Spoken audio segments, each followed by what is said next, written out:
সঙ্গে রয়েছি আমি সুমিত। লাফিয়ে লাফিয়ে প্রতিদিনই বাড়ছে করোনা সংক্রমণে এখনই যদি হ্রাস না ঘটানো যায়, পরিস্থিতি যেদিকে যাচ্ছে তাতে দেশ তথা রাজ্য একেবারে শেষ অবস্থার মধ্যে এসে পৌঁছে যাবে। চিকিৎসক, ডাক্তার থেকে শুরু করে বিভিন্ন রাজনৈতিক সবাই প্রত্যেকে মিলে একযোগে করোনাতে হ্রাস টানার কথা কিন্তু বলছে। গোটা দেশের মধ্যে সংক্রমণ ইতিমধ্যেই 2,73,000 ছাড়িয়ে গেছে। মৃতের সংখ্যা প্রায় 1600। রাজ্যের মধ্যে সংক্রমণ প্রায় 8,500, মৃত গত 24 ঘন্টায় 28 জন। এমনকি কলকাতাতেও গত 24 ঘন্টায় আক্রান্তের সংখ্যা প্রায় 2,500-এর কাছাকাছি, মৃত 5 জন। এই পরিস্থিতিতে দাঁড়িয়ে যেখানে দিল্লি, রাজস্থান, মধ্যপ্রদেশের মতো জায়গা, মহারাষ্ট্র সমস্ত জায়গার মধ্যে লকডাউন চলছে, সেখানে ভোটের পর পশ্চিমবঙ্গের অবস্থা কি হতে চলেছে? আদৌ কি পশ্চিমবঙ্গে লকডাউন হবে? লকডাউন হবে কি হবে না সেটা অনেক পরের ব্যাপার, কিন্তু এই কোভিডকে সামাল দিতে অন্যান্য দেশের অন্যান্য রাজ্যের তুলনায় পশ্চিমবঙ্গ ঠিক কতটা প্রস্তুত, এই নিয়েই আজ আমাদের বাংলার প্রশ্ন। কোভিডকে সামলাতে কতটা প্রস্তুত রাজ্য? আমাদের আজকে বাংলার প্রশ্ন, করোনা সামলাতে বাংলা কতটা প্রস্তুত?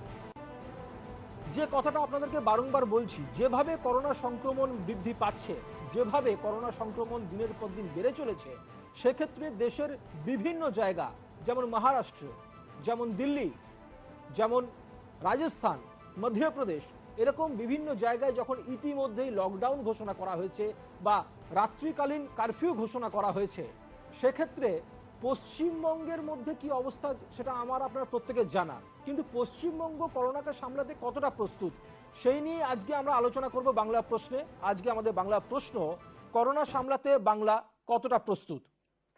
আজ বিভিন্ন জনসভা ছিল মুখ্যমন্ত্রী মমতা বন্দ্যোপাধ্যায়ের।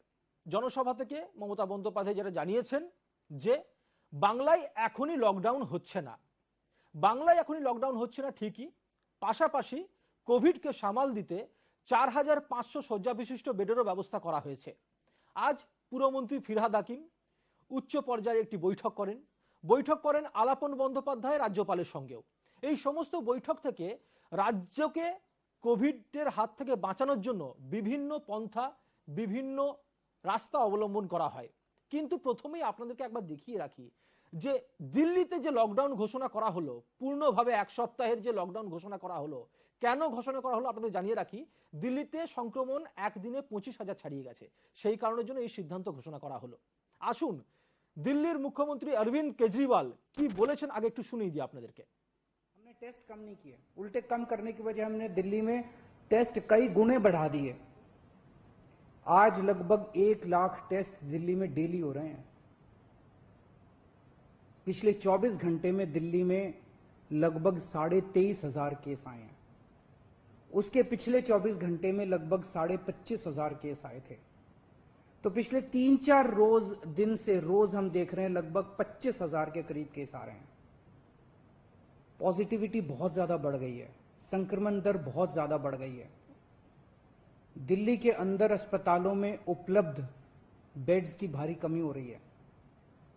डेली 25-25 हजार अगर पेशेंट्स आएंगे तो कोई भी व्यवस्था चरमरा सकती है। दिल्ली के अंदर बेड्स की भारी कमी हो रही है। आईसीयू बेड्स दिल्ली में लगभग खत्म हो गए हैं। आज सुबह मैं ऐप पे देख रहा था 100 से भी कम आईसीयू बेड्स दिल्ली में बचे हैं। ऑक्सीजन की भारी कमी हो रही है। कल हमने सेंट्रल गवर्नमेंट को भी लिखा है, उनसे बातचीत चल रही है। परसों रात को एक हादसा होते होते बचा। एक प्राइवेट हॉस्पिटल ने हमें बताया कि परसों रात को 3 बजे के करीब उनके अस्पताल की ऑक्सीजन लगभग खत्म हो गई। वो बोले जी हम तो बहुत बुरी तरह से डर गए, बहुत बड़ा हादसा हो सकता था। इधर उधर हाथ पैर मार के किसी तरह से उन्होंने कहीं से ऑक्सीजन का इंतजाम किया।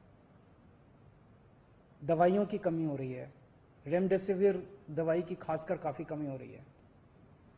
तो दिल्ली के अंदर कोरोना की परिस्थिति काफी गंभीर है। अभी तक हमने दिल्ली के अंदर हेल्थ सिस्टम को बड़े अच्छे तरीके से मैनेज किया। दिल्ली में चौथी वेव आई है। पहली वेव पिछले साल जून में आई थी जिसमें 4,500 के करीब केस आए थे। दूसरी वेव आई फिर सितंबर में, फिर तीसरी वेव आई जिसमें 8,500 के करीब केस आए थे। दुनिया के कई शहर ऐसे हैं, बड़े बड़े देशों के, विकसित देशों के शहर, जहां 6,000 केस आए तो उनका पूरा हेल्थ सिस्टम चरमरा गया, कोलैप्स कर गया। दिल्ली में 8,500 केस आए पिछली बार तीसरी वेव में, तब भी हमारा सिस्टम कोलैप्स नहीं किया, उल्टे हमने और ज्यादा अपनी तैयारियां शुरू कर दी। आज 25,000 केस आए हैं। अब दिल्ली का हेल्थ सिस्टम अपनी सीमा तक पहुंच गया है। हमारा हेल्थ सिस्टम अब बहुत ज्यादा तनाव में है। मैं ये नहीं कहूंगा कि हमारा हेल्थ सिस्टम अभी कोलैप्स किया है, लेकिन आज हमारा हेल्थ सिस्टम बहुत ज्यादा तनाव में है। आज सुबह 11 बजे मेरी और एलजी साहब की मीटिंग हुई और इन सारे पहलुओं के ऊपर, सारी परिस्थिति के ऊपर काफी विस्तार से बातचीत हुई। और उस बातचीत के बाद हमें ये लगा कि दिल्ली का हेल्थ सिस्टम बड़ी मात्रा में और अधिक पेशेंट्स अब लेने में असमर्थ है।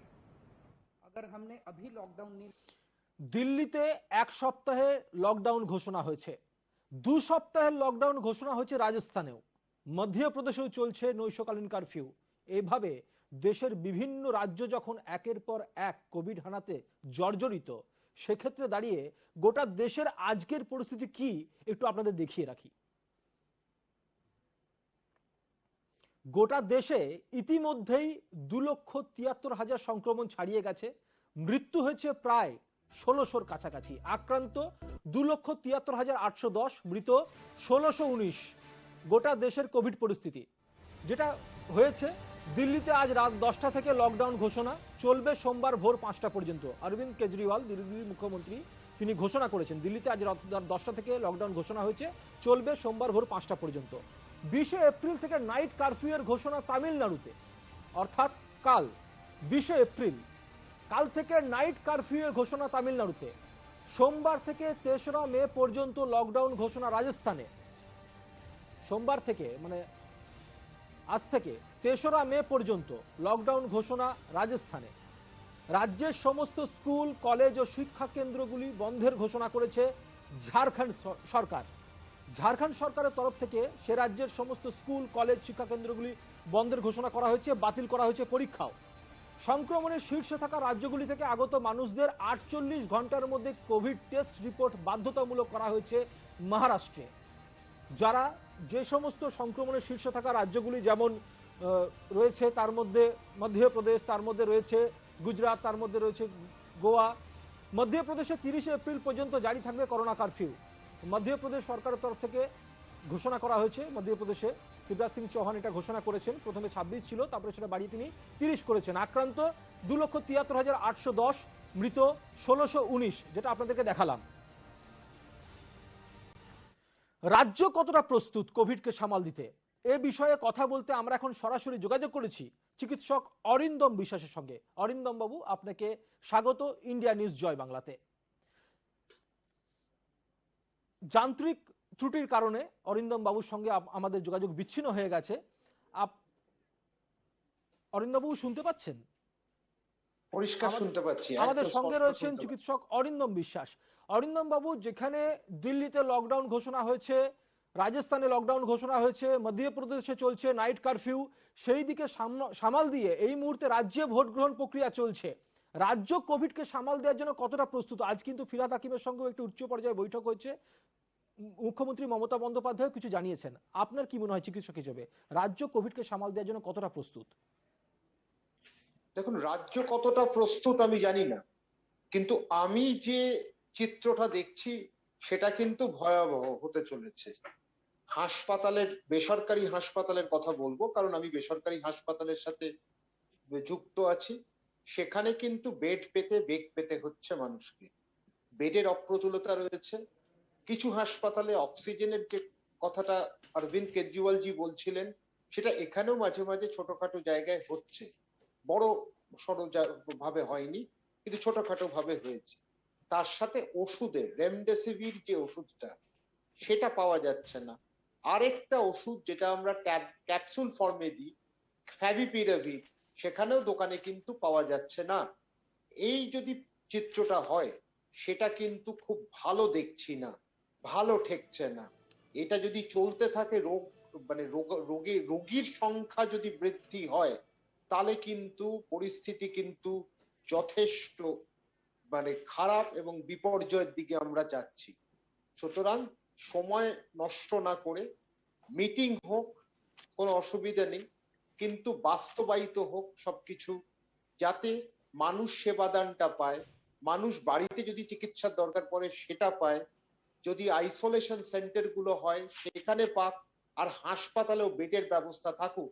আমার চিন্তা শুধু কোভিড নিয়ে নয়, আমি একজন চিকিৎসক। নন কোভিড রোগীরা যারা প্রতিনিয়ত হাসপাতালে চিকিৎসা করান, মাসে মাসে করান, কেউ 2 মাস অন্তর করান, কেউ 3 মাস অন্তর করান, তাদের কি অবস্থা হবে? তাদের জন্য যদি হাসপাতালের দরজা বন্ধ থাকে সেটা কিন্তু আরেকটা বিপদ, এবং সেটাও আরেকটা বিপর্যয়। সবকিছু মিলিয়ে চিত্রটা কিন্তু খুব অপরিষ্কার, অস্পষ্ট। কিন্তু একটা কথা বলতে পারি, জটিল পরিস্থিতিতে প্রবেশ করেছি আমরা, সেটা যাতে জটিলতর না হয় সে ব্যবস্থা গ্রহণ কিন্তু সরকারকে করতে হবে। নির্বাচন কমিশনের কাছে অনেকবার অনুরোধ করলাম, করেছি, ওনারা ভেবে দেখুক, 3 দফার জায়গায় 1 দফায় নির্বাচন করে প্রক্রিয়া শেষ করুক, সবকিছু ফল ঘোষণা থেকে দ্রুত হয়ে যাক, শেষ করুক। তা না হলে মিটিং মিছিল বাড়লে মানুষের কিন্তু রোগটা বাড়বে, রোগাক্রান্ত মানুষ হবে। যেভাবে রোগাক্রান্ত হচ্ছে সেইভাবে কিন্তু হাসপাতাল আমাদের নেই, হাসপাতালের পরিষেবা, চিকিৎসা কেন্দ্র সেই হিসেবে, সেই অনুপাতে কিন্তু তৈরি রাখতে হবে। এটা অনেকটা যুদ্ধকালীন পরিস্থিতির মতন তৈরি রাখতে হবে।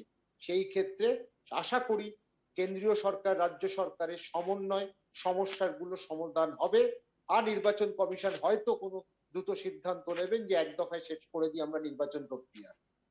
অরিন্দমবাবু, টিকার যে কথাটা বলা হচ্ছে, যে টিকাকরণ প্রথম ডোজ, দ্বিতীয় ডোজ, কিন্তু অনেক জায়গায় দেখাচ্ছে যে টিকা সুলভ হচ্ছে না, অনেক জায়গার মধ্যে টিকা পাওয়া যাচ্ছে না, এমনকি নোটিশও টাঙিয়ে দেওয়া হচ্ছে অনেক জায়গার মধ্যে যে টিকা এখন অ্যাভেলেবেল নয়।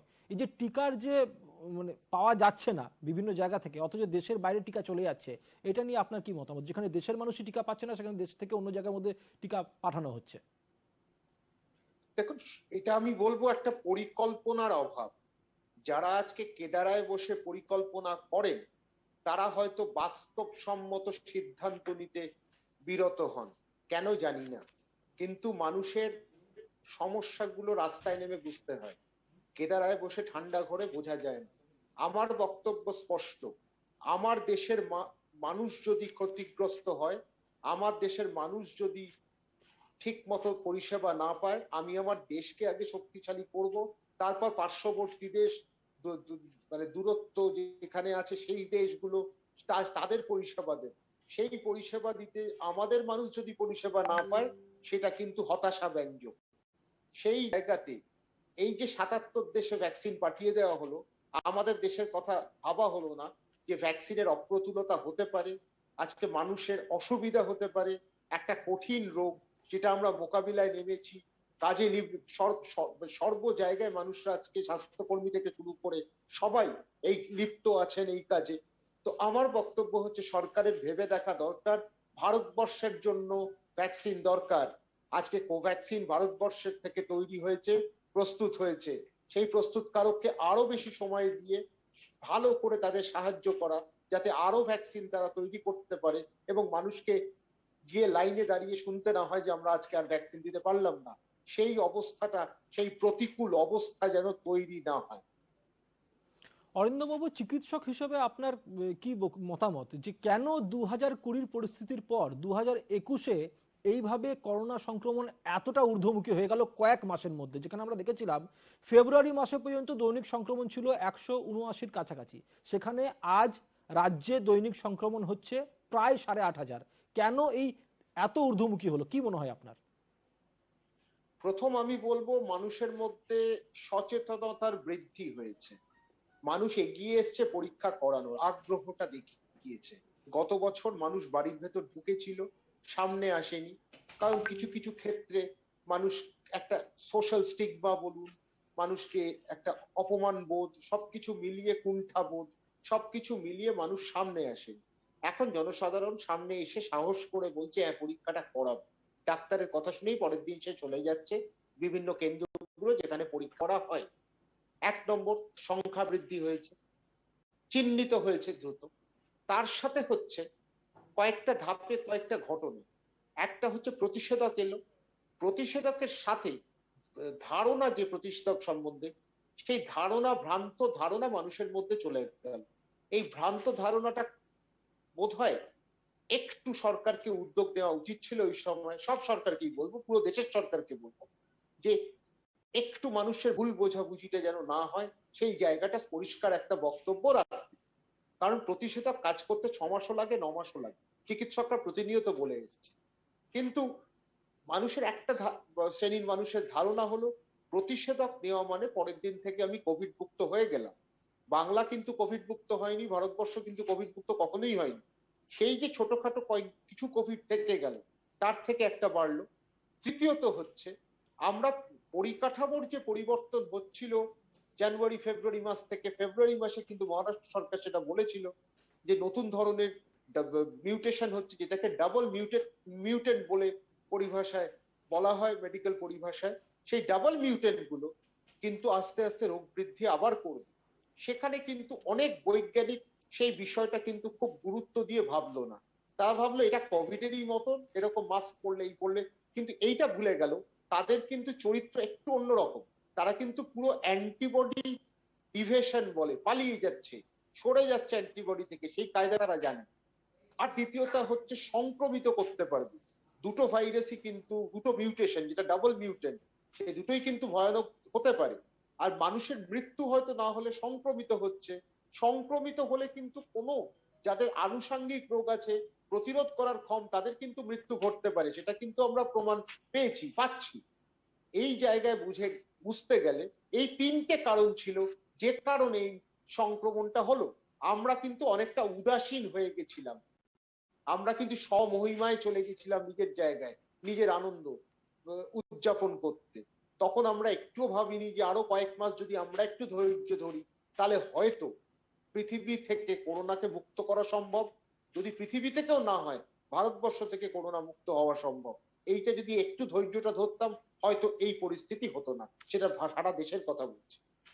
অরিন্দম বাবু, আমরা যেটা জানি যে আজকে কিন্তু সন্ধ্যে 6:30টায় প্রধানমন্ত্রী নরেন্দ্র মোদীর সঙ্গে দেশের শীর্ষ ওষুধ প্রস্তুতকারী সংস্থাগুলির একটি বৈঠক রয়েছে, যেখানে 4:30টার সময় কিন্তু দেশের শীর্ষ চিকিৎসকদের সঙ্গে একটা বৈঠক হয়েছে।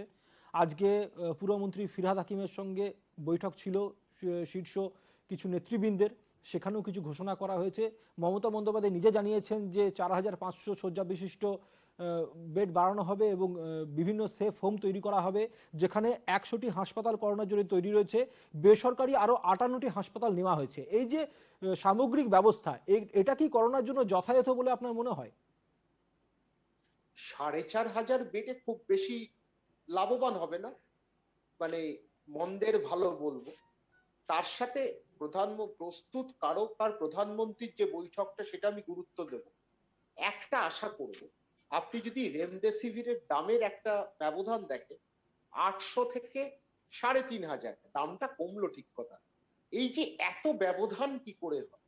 আমাদের দেশের মানুষ তো এমনি অর্থনৈতিক দিক থেকে তাদের আঘাত এসেছিল গত বছর, তারা এখনো সেরে উঠতে পারেনি, তারা কিন্তু দাঁড়িয়ে উঠতে পারেনি। সেখানে যদি কোনো আত্মীয়র জন্য 6 লাখ গত বছর খরচ করেছি, আবার 6 লাখ খরচ করব পরের বছর, এই বছর, তো সেটা কি খুব মানে মেনে নেওয়া যায়? ভারতবর্ষের নাগরিক হিসেবে আমি মানতে পারি না, আমি শুধু চিকিৎসক একজন, কিন্তু নাগরিকও। তার সাথে এই যে আপনি এই ব্যবধানটা কেন হচ্ছে, এইটা তো একটু রহস্যময়। এই রহস্যটা নতুন করে বার করা উচিত, উদ্ঘাটন করা উচিত, যে কেন এত ব্যবধান। একটা কোম্পানি 3,500, আরেকটা 800। এইখানে আশা করব আমাদের প্রধানমন্ত্রী, তিনি আমারও প্রধানমন্ত্রী, আপনারও প্রধানমন্ত্রী, সবার প্রধানমন্ত্রী, উনি আশা করি এই বিষয়টার উপর নজর দেবেন, যে যদি খরচটা কমে দেওয়া যায়, শয্যাটা বাড়ানো যায়, অক্সিজেনের সাপ্লাই চলা যায়, আর প্রতিষেধকের প্রক্রিয়াটা ঠিক থাকে, তাহলে আমার মনে হয় আমরা আশাবাদী, আমি চিকিৎসক হিসেবে আশাবাদী। অরিন্দমবাবু, আপনি থাকুন আমাদের সঙ্গে রয়েছেন চিকিৎসক অরিন্দম বিশ্বাস। আমরা এই আলোচনার মধ্যে থাকব। আমরা যে আলোচনাটা করছি যে করোনা সামলাতে বাংলা কতটা প্রস্তুত, এই আলোচনার মধ্যে থাকবো। ফিরে আসবো ডাক্তার অরিন্দম বিশ্বাসকে নিয়ে আবারও আমরা। তবে এখন সময় হয়ে গেছে একটা বিরতির। ফিরে আসছি বিরতির পর। সঙ্গে থাকুন, দেখতে থাকুন ইন্ডিয়া নিউজ জয় বাংলা।